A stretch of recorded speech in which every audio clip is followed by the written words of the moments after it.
What does it mean to be lymph node positive?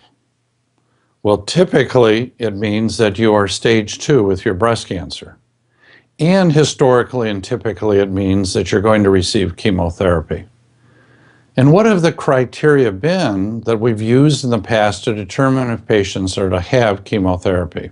Well, there are several things. Tumor size is one of them. The lymph nodes being positive is another. Certain markers like HER2 new, patients need to receive chemotherapy. One of the really important steps forward recently has been the use of the Oncotype DX in lymph node positive patients. Now, the studies that have validated the use of Oncotype DX have been limited to postmenopausal women.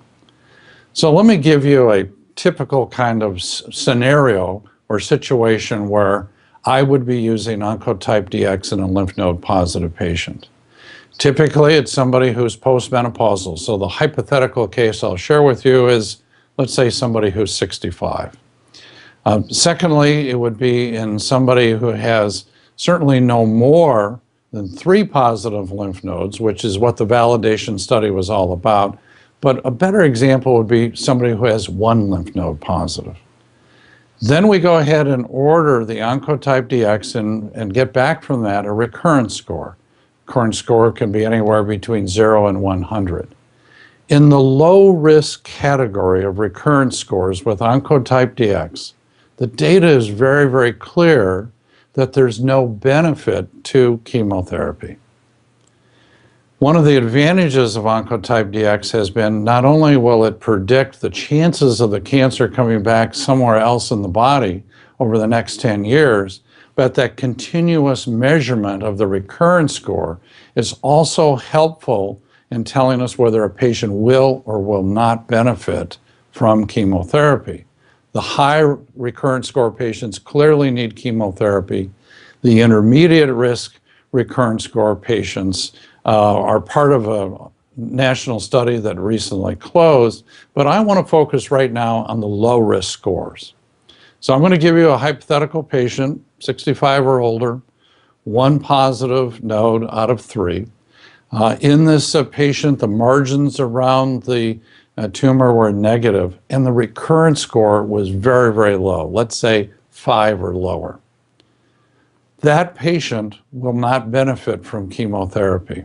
But what that patient absolutely does need are the other adjunctive therapies. So if the patient's had a lumpectomy, that patient clearly needs the radiation therapy. The patient clearly needs to be on anti-estrogen therapy.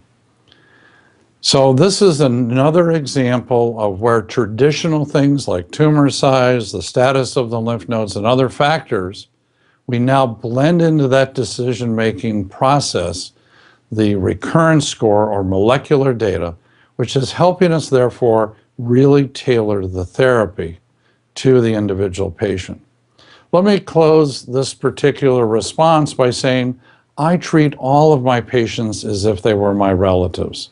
So in the hypothetical case that I've given you, that patient would not receive chemotherapy, but would receive the necessary other adjunctive therapies.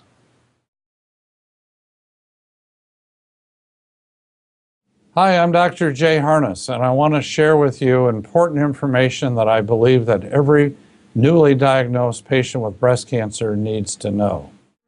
I'm a breast cancer survivor.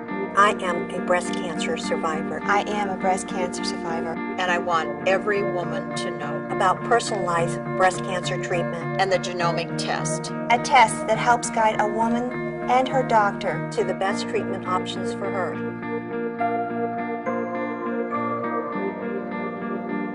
Pass it on.